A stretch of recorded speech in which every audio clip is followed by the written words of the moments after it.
welcome back to my channel. Today I'm going to go over the do's and don'ts of concrete vessel making for planters or candles. A lot of my videos go over specific techniques or specific questions I've been asked on how to make these vessels. So I decided to make more of a summary video for all of you on the do's and don'ts. At the end of the video, I'm going to go over the number one don't that I have learned from making these concrete vessels, so be sure to stay tuned for that. If you're new to my channel, my name is Kayla. I make videos all about concrete, candles, and crafts. So if you have not subscribed yet, be sure to so you don't miss out on any of the new videos I post in the future. Let's go ahead and jump into this. I will be partly talking and then also inserting clips showing what I'm talking about, so that way hopefully a visual will help as well. All right, so the number one don't that I see people doing, and I did it myself when I started off, is adding too much water to your mixture. So I use cement all for all of my vessels. I found that to be the best. And when adding too much water to that, you can cause a few issues. So first of all, your vessel is going to be really weak. So I usually do like a 1-to-3 ratio, so 1 part water and 3 parts cement all. And if it's too weak, it's going to be easily cracked.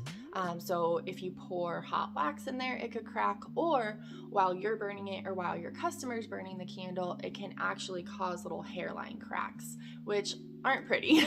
So you definitely want to make sure that you have a strong ratio and a strong mixture to make sure that your vessel is going to hold.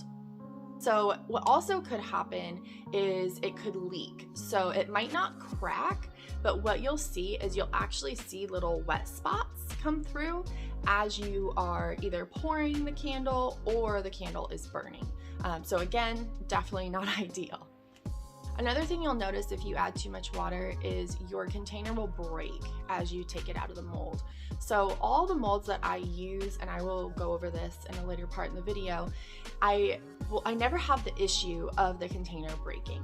So you definitely want to make sure that you're not adding too much water, because that will happen if you do.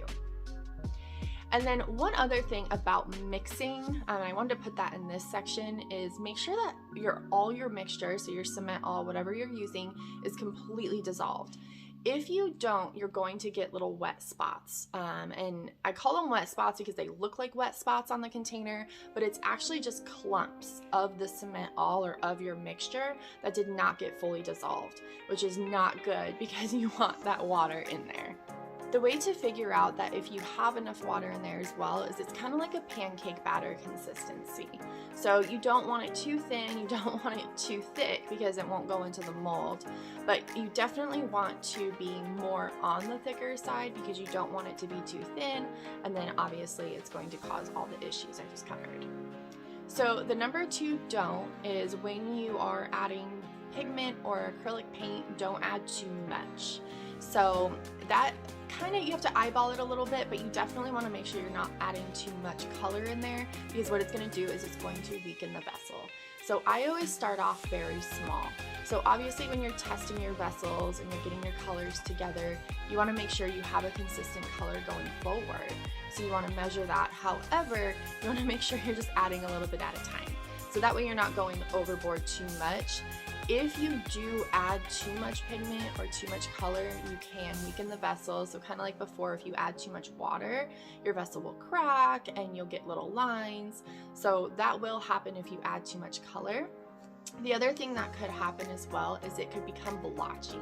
So you'll see kind of like little spots, or with the black specifically, if you add too much, you'll start seeing lines and it will not look pretty. So just like I said with the water, when adding the water, when you add your pigment, you definitely want to make sure that it's all dissolved. So what I have started doing is I actually add my pigment powder with the cement all before I add my water. So that way I know that it's going to fully dissolve. Before, I was adding my powder pigment after I stirred the cement all in with the water, and it still worked. I did found that I had to stir a few more times just to make sure it was all dissolved. But with the cement all, if all of you have tried the cement out, it's awesome, but it does dry really fast. So I was having issues adding the water, stirring it and getting that all dissolved, and then adding the pigment, stirring that and getting it dissolved, because it's taking more time. So if you do the cement all or your concrete, whatever mixture you're using, and then you do your color, your pigment powder, and then the water, that kind of saves you a little bit of mixing time. You're literally mixing the cement all and the powder together. Now the acrylic paint, I would highly recommend adding obviously after the water because it doesn't take as much to be dissolved. All right, so I wanted to give you some examples of what I was talking about as far as a few of the different do's and don'ts. So one thing with making sure that the powder pigment is all mixed in is also making sure that your silicone bowl is completely cleaned out. I make a lot of candles at once. So with this container, what happened is I had a little bit at the bottom that wasn't completely dissolved from the first mold, and then it got into my second mold, but it was a different color. So I made white first, and then I went in to make black. And it just wasn't, I didn't clean out the mold enough. And this is what happened, because also what I did is I didn't stir the black enough. So we all have these mistakes and we all learn from them. I'm even embarrassed to show this, but it happens. We're all not perfect. But this is from that concrete that was at the bottom of the bowl. And then you can kind of see, let's see if I can get it closer. You see that right there? Those are not scratches. This is how it came out of the mold because I did not stir the black enough. I did not make sure that it was completely dissolved. And then obviously I had little bits of that white concrete in there still, showing me that I did not stir that enough. So it happens to all of us. Honestly, I keep these just to remind me what not to do,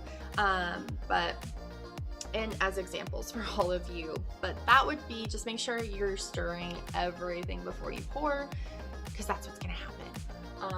I have another example. I thought it would be fine because it was a marble, and I was wrong. As you notice, this is mostly with the black, because I think it's such a dark color. But this is the marble I did. This is the one that I poured like right in the middle. So like obviously this is super cool, right? Well, if you turn it, you can kind of see right there. Those are not scratches. Those are the pigment, that's the pigment not completely dissolved. So I have a video on marbling, a few different ones. But what I do is I take two different silicone molds and I put black and then white, and then I put them together.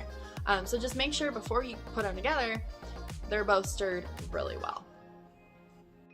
So our third item is actually a do. So when you have your concrete mix and you have your water, your powder pigment, it's pancake batter consistency, it is ready to go in the mold. I always pour slow, never pour fast. If you pour fast, it's going to cause air bubbles. So what I do is I pour very slow. Some molds, I will actually pour, like a quarter in there and then tap the sides, and then pour a little bit and tap the sides. That's usually if the container is a little bit thinner. Now with my large containers, I have a video on how to make like a 35-ounce big candle. That one, it does have a little bit more room, so I tend to pour the whole thing at once. However, I pour slow.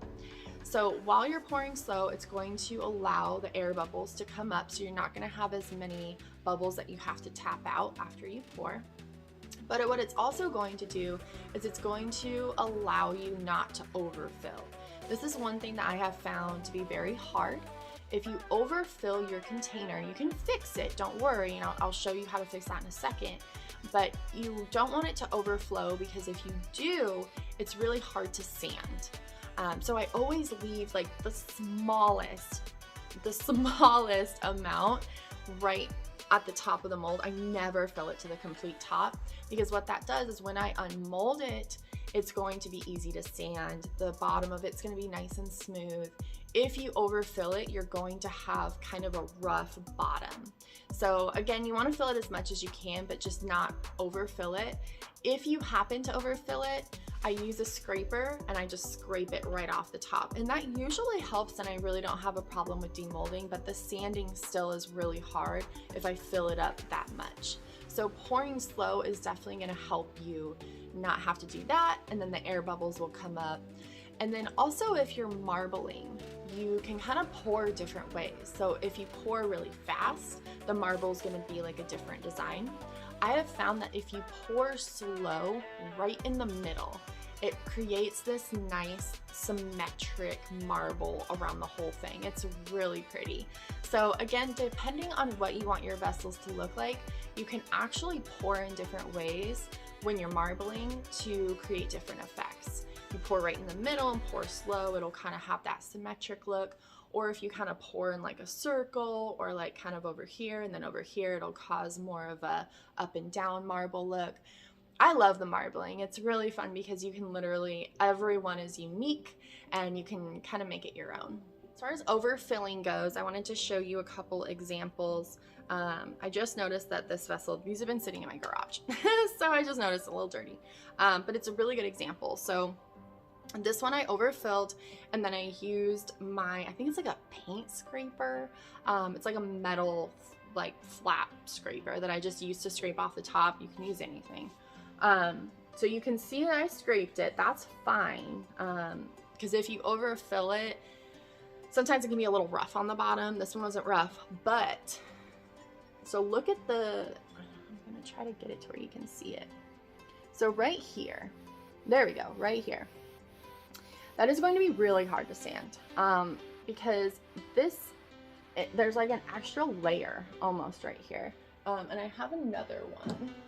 Maybe you can see it a little bit better on this one. So there's like this extra layer here and it's really hard to sand off. There we go, you see that? So it's not flush with the container like this. So do you see the difference? So I leave just a little bit on the bottom so that way I don't have to peel it off and sand it. And because what will happen is if you go to break this off, like I will right now to show you, I'm gonna break a little bit of this off. So now look at it. So that's gonna be really hard to sand. And it's not, I mean, it's not the end of the world, but me personally, I want a nice bottom. And I don't want to have to sit there and sand. And honestly, I have done it before where I've broken it off and I've sanded it and it looks rough. Not like bad, but like rough texture wise. And it doesn't match this. And that was my whole goal. So I wanted to share that tip with you. To prevent that, just don't fill it up to the top. If you do, make sure you scrape it. This one, I did not scrape. This one I left, and as you can see, like, it's even like uneven on the top, and I don't really use this mold anymore. This is a different mold, like a hexagon mold. It's nice. I just wasn't selling it. So that's why I don't buy a lot of molds up front. So yeah, that's my tip. Just don't overfill it. If you do, make sure you scrape it off and it'll make your life a lot easier. Okay, so as far as the tapping goes, I wanted to show you an example of what will happen if you don't tap your molds or you don't pour slow. So these are all old molds that I messed up that I kept around to remind myself and also for examples for all of you. This one is actually one that I made at the beginning. I have not sanded this, so don't pay attention to the bottom. But the example of it, let's see if you can see that better. So those are bubbles. Technically, they're not very deep. I could pour a candle in here and it would be fine. But I don't like the look of it personally. My brand was more, I just wanted it, you know, soft and nice and clean. This was a mold that I added too much water to and I didn't tap very well. So even if you add too much water, you can kind of tell, I don't know if you can, oh, you can see it in the video. So this spot right here, and you can kind of see it on this side too. The middle, it wasn't, it had too much water in it. I didn't completely stir it. I didn't tap it. I literally just poured it super fast to see what would happen, and that happened. So that is why I'm saying pour slow, tap, and don't add too much water. All right, so our fourth item is just making sure that you are buying good molds. So I know there's a lot of places to buy molds right now. I personally have bought all my molds off Amazon. So you definitely have to search for them and test them out and make sure that they work. I have had molds that I have used off Amazon since I started making concrete vessels. And I started making concrete vessels in October of 2020. So it's been a minute. So I've had these vessels, but I wanted to give a few tips on how to find these molds.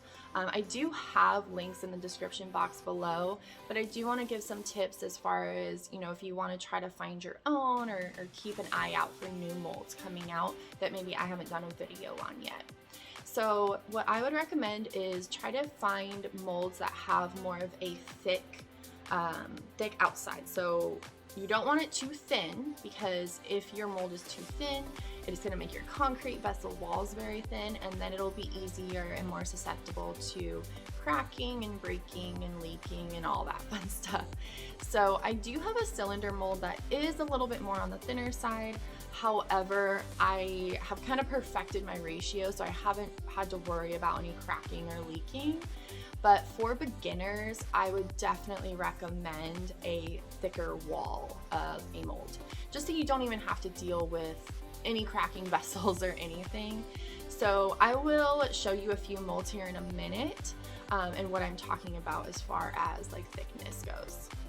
So when you're purchasing molds on Amazon, you want to be looking at the reviews. So just make sure you take a look at the reviews. A lot of candle makers will put their reviews on there, or if someone's used it for a planter or something, they can kind of give you an idea of how the mold worked. Did it last? Did it fall apart? You know, sometimes people will even put a picture on there to show you how the vessel turned out. One thing I have noticed is that there are a lot of different sellers of the same mold. So for example, I have a yin yang mold, and I bought one mold. So I had my yin yang mold and it was good to go. Well, I ended up having it inverted. So I had it turned inside out, which do not leave your molds turned inside out. I learned this the hard way. They will rip overnight. It's very strange. I actually never knew that would happen. So I always tell people now, when you're done with your mold, wash it off and then turn it the right way and just let it sit. Never turn it inside out and let it dry. That was my mistake. So some molds will be fine, but I would just recommend never doing that, so you never have to worry about it. So after my mold ripped, I went online to buy another mold. Well, I started to notice that there were like 4 different sellers of this same mold. However, they differed in a little bit. So I don't know if they're like sourcing them from different places or what, but just be sure to be checking the reviews.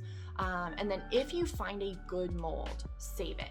Save that link, you know, go to your buy again when you go to purchase more of those molds.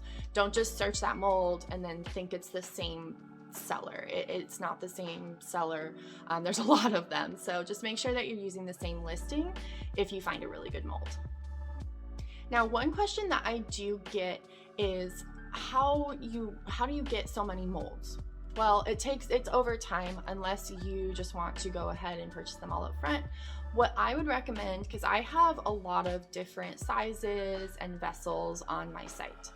So what I did is I purchased a few molds, all different. I didn't purchase the same. I purchased a cylinder, an oval, and I think my little owl tea light.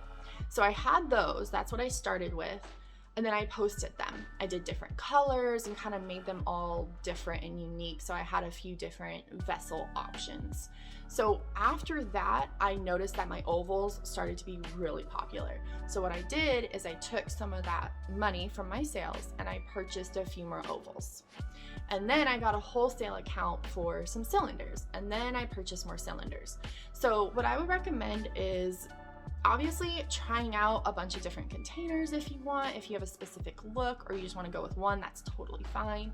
But if you're doing a few different molds, I would not recommend buying, 3 or 4 right off the bat. Start with one, see how it goes. If you start to get a lot of orders from that, or you get a wholesale order, then you can purchase more. This is one reason, just one reason, there's a lot of reasons, but this is one reason why I purchase from Amazon, is because they get to you quick. So say I get an order and it's a wholesale order, and I have 100 or 200 cylinders I have to make, and I only have 4 molds. Well, I don't want to wait a week or 2 for those molds to come in, and I could buy it on Amazon and get it in a day or 2. So I had to figure out how to make sure that I could get my products quickly if I got a big order. So that would be a really big tip that I would say is just make sure wherever you're sourcing your molds from, you can either get them quickly or, you know, kind of give yourself enough time in case you need to buy more molds. Okay, so while we're on the mold topic, I wanted to show you the molds that I currently have. I do have a few more than this, but these are the ones that I use the most. And again, all of these are off Amazon. I will have these links in the description box below in case you want to find them a little easier. So this is one that I've been getting a lot of questions off of, and I will try to find the link for all of you. And sometimes it gets sold out really quick, so sometimes it's hard to find this, but I will actually link all the ones that I can find for you. So this one, the outside's a little dirty because I can't get the black off. Sometimes the black on the outside does not come off, but that's okay. It's on the outside. But this is my bubble one. So this one is this mold here, or this candle. So it has the bubbles on the outside. It actually comes with a lid too. And this is so durable. I love these molds. I think the store name is called Nicole Mold. And I'll put her shop below because I've purchased a lot of her molds, and it's where I get my owl tea light. I'll show you one that I haven't done a video on yet, and you can see that one. But this one, the lid looks like this.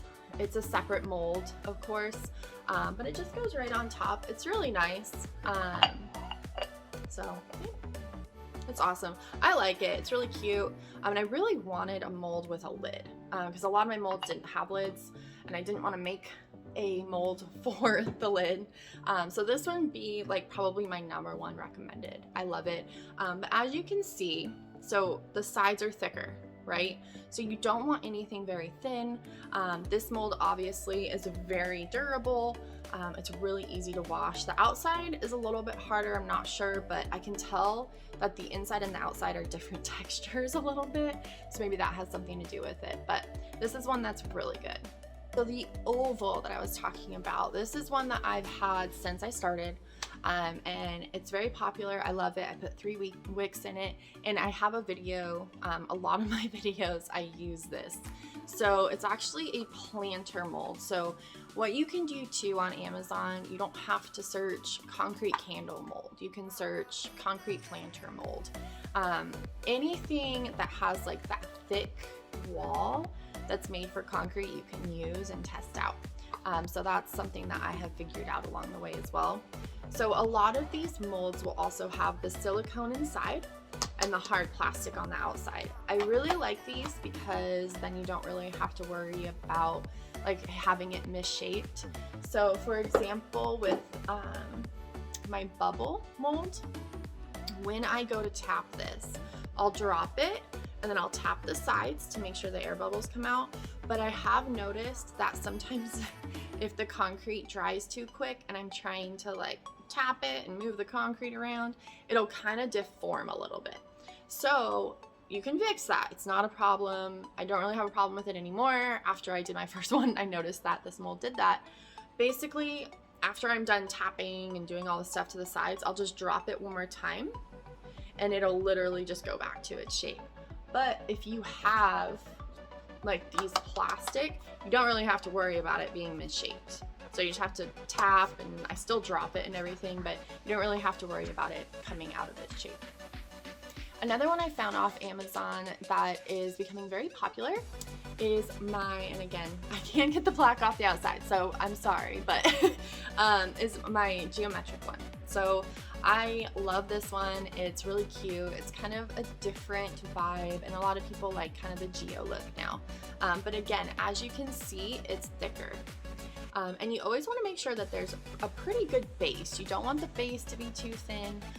This was actually, I think this was on Amazon as a concrete planter.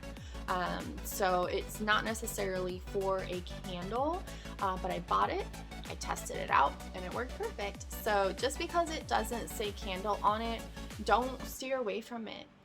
You know, use your creative abilities and test it out and try it out. You never know, you might find a new mold that no one's seen before, or you might find one that works perfect for you and it makes your candles even more unique. So this one is very popular. So this one I get asked about a lot, where I found this mold, and it's my big 35 ounce. So this is very flimsy, obviously, but it's just like this one, same material, but it does have a plastic outing. I just don't have it with me right now because it's in my garage, but it just goes in, and I have a video on this. I'll link it above in the description box below, so you can kind of see the mold a little bit better if you want. But it has like a black plastic, and you kind of screw it on, so this will keep shape. You don't have to worry about this being flimsy, but as you can see, the walls, again, they're thick. So that's what I would recommend, so that way you're not having to deal with any leaking or any cracking. Since I just showed you the molds, I'm going to show you a couple of the candles I made from those, and then I'll show you the mold that I haven't shown anyone yet. It's very cute and it has a lid to it, so I will show you that in a second. So this is my big one. So as you can see, I do 3 wicks, but the sides are thick. So you don't really have to worry about, it's kind of heavy, you don't have to worry about the cracking. And this holds 35 ounces of wax, so it's definitely big and heavy, but I love this one. It's fun to make, and the marbling that you can do with this one is so beautiful because it has so much space on it. There's a lot you can do with this mold. And the little geo mold, this is what it looks like when it comes out. So again, it's got the thick sides, but it's so cute, and I love like the dimensions on it. It's just very unique. So this is one, again, that I was just going on Amazon and just looking at concrete molds or concrete molds for planters, and I found this one and I was like, well, let's try it out, and it worked beautifully. So once again, try new things. It could work out for you. And then our oval mold is going to turn out like this. So as you can see, the sides, this one as you can see, my wicks are a little off, so this one is for my house. But the sides are all thick. You know, you don't really have to worry about this cracking, and I really like the bottom because I think the wax like stops like right here. This has a very thick bottom on it, which is awesome. But this is kind of like the marbling effect that you can do with them as well. This one I did not pour in the middle. I kind of went like this with the colors. So yeah, I really like this mold. This is like one of my first molds I purchased, and it has worked beautifully for me. Alright, so as I said before, those were just a few of my molds that I wanted to go over. If I went over all of them, it would probably be a whole video. So if you guys want me to go over every single mold I have, I will. Just comment in the description box and let me know, and I will make that video for you. So here is the mold that I am still kind of working on. I haven't really found, honestly, a color that I liked with this mold. So I've been kind of testing new colors out too. So this is kind of like my little testing phase in this mold. But I wanted to show you guys because it is a really unique mold and it has a lid on it. From that Nicole company that I got the bubble one from, this one here. So this one, it's very similar in style, meaning like the thick walls. And then of course this one has a separate mold for the lid, it's smaller. But this one is really cool. I will show you. It kind of reminds me of, I know this is silly, but it reminds me of like Pooh Bear and his like honeycomb little bowl. But it's super cute. And I just love the little like lines on it. And then I haven't sanded this yet. So this is like, this is a good example. This is what my bottoms look like when I haven't sanded them. This is supposed to have that little lip there, but as you can see kind of better on the lid, it's a little jaded. So you just want to make sure you're sanding, that way you don't cut yourself and your customers don't cut themselves. But I wanted to show you all this mold just because it was really cute. It's one of my new ones. I just haven't done a video on it. I haven't really posted anything. I've been just testing the mold so far as trying to find colors I like. and just making sure that I can just use the mold very efficiently. And then I'm gonna pour my candle, test that, and then it'll be up on my site. Right, so our fifth do or don't is about the mixture itself. So I personally use Simmental. I have not had any issues with it, so I've kind of stuck with that. But I am aware that that's not available everywhere. And I have subscribers all over the world right now. So I want to make sure that I am providing options for everyone. So I am working on a few different things as far as mixture goes, but what I can say until that video comes out, so be sure to stay tuned, but until that video comes out, if you aren't doing Simmental, be sure to do, if you're like, oh, I just want to use cement, don't just use cement. So Simmental is actually concrete. I don't know why they call it Simmental because it's confusing. It confused me at the beginning. I had to Google it and figure it out. But it's actually a concrete mixture of cement and sand. So you definitely want to have a mixture of something. So when I first started, I tried Quikrete concrete. I did not realize there were rocks in it. So that was a surprise when I opened the bag. Then I went back to the store and was like, okay, well, I thought if concrete has rocks in it, I need cement. So I bought just cement, came home, did that. First of all, the color was very dark, so that threw me off. But second, it was so weak. I was able to just squeeze it with my hands, and I'm not that strong. I was able to squeeze it and break it. So that was definitely a learning process for me. I didn't really, back when I was making these concrete vessels, there were not videos online about how to make concrete vessels. So I was literally just trial and error and figuring it out. And that was one main reason why I made this channel, is because there wasn't a lot out there back in 2020, at the end of 2020, on how to make these. So long story short, just if you're going to do something other than Simmental, you're trying to make your own mixture, just make sure you're mixing. So you can either do sand. I know some people use plaster.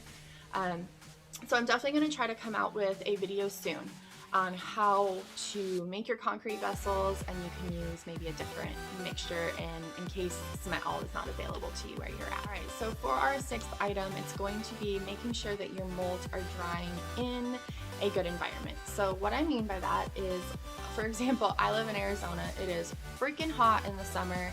It's not so cold in the winter, but it still does get pretty cold. And then we have our monsoons where it can be humid. So I make all of my containers in my garage. I make all the vessels in the garage. I pour my candles inside. So what I do is I don't want to leave my molds in my garage when it's hot, cold, or humid. I have done it. It does not turn out well. So sometimes it'll be fine if it's not like a bad day, but if it's too hot, too cold, or too humid, it will not dry evenly. You'll get wet spots. So that is what I found. With the humidity, I have personally found that it will just put blotches all over the container. I don't know the science behind it. All I know is what I did to fix it. And what I did to fix it is I found a little area in my house right next to my garage door to where I bring the mold in, and that's where I tap my mold right after I pour it. I drop it on the counter, I tap it, and then that's where I let it dry. So you definitely want to make sure you're also letting your mold dry completely before taking them out. If you don't, it's gonna break. So with Simmental, I usually wait an hour and a half. I know you could probably demold it after 45 minutes, but I like to allow my molds to stay wet in that mold and just really be able to dry before I pull it out. And then you just want to make sure you're letting it dry between cycles of sealing and then pouring. So I usually wait 24 hours in between each. So for example, like say Monday morning, I pour a container, I wait an hour and a half, I demold it, and then Tuesday morning I will seal it, and then Wednesday morning I will pour. So just allow yourself that time in order to get it all done and make sure that the candle vessel is good to go. So on the note of environment and making sure that your candles are drying in a good environment, I had another black mold that had like dots all over it, but for some reason I can't find it. But I found this one. I keep a shelf in my garage of all my, not mistakes, but all the ones that I don't want to sell. that are still durable, just in case I want to make planters for myself or a candle for myself and I don't really care. But this one, you can kind of tell that this was actually dried in my garage during monsoon season. So it did not dry evenly. I don't really know what that line is, honestly.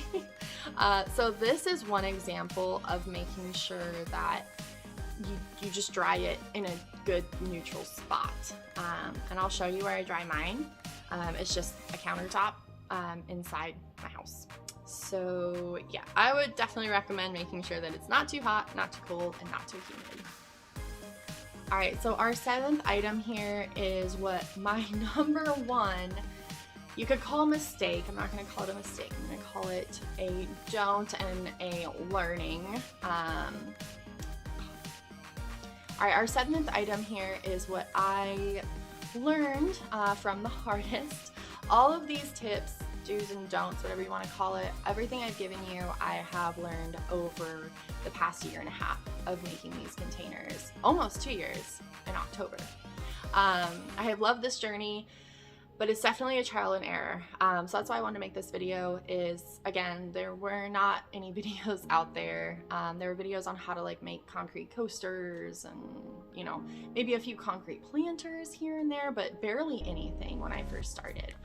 So it was a lot of just kind of Googling and guessing and using my resources. So I'm glad that I'm able to share all these with you. And my number 1 tip, I would say, is measure. And I know that a lot of people have been watching my videos, and you can even tell at the beginning, I didn't measure. Like, even when I started making videos for all of you, I was not measuring, I was eyeballing. The reason why I was eyeballing is because I was making a lot at the time. I had little like tea light molds that I would just pour. So I would pour, like, for example, I pour into this mold, and then whatever I had left, I would pour into little tea lights. I do a lot of shows. I give away a lot of like free little samples, but especially farmers markets. And if someone like purchases a lot of candles on my website, I will put like a little tea light in there for them. So I just liked having those little tea lights around, and it was a lot easier for me to use the extra concrete that I had already mixed up instead of going out and just making 10 tea lights. I liked having the variety of different colors and different options. However, I noticed after a while, especially making these videos for all of you, that it would be very helpful to have the exact measurement. So that way I wasn't like, oh, you know, 3/4 of a solo cup. Because now I don't even use those solo cups anymore. At the beginning, if you watch my videos from like 1.5 years ago, I used solo cups. They work, don't get me wrong. However, I was just throwing away a lot of cups, and so I got these silicone bowls. And these have been a game changer. They last a long time, they're really easy to clean out, they're reusable, and they come in different sizes as well. So, you know, obviously there's like a huge one that I can use for this mold, and then a smaller one if I have like a smaller mold. So I would highly recommend those silicone bowls over the cups, but make sure you're measuring when you get your mold. And this is what I do now is, for example, this is that little Pooh Bear honey pot one, I'll call it that. This one, what I did when I got this mold is when I started testing it, I started measuring it out. So a lot of times what's nice about Amazon is they will put in the description box how much concrete you need. Sometimes they don't, so it's not all the time, but sometimes they do, which is a life changer, game changer there, awesome. However, there are a lot of molds that don't, and you kind of have to figure it out on your own.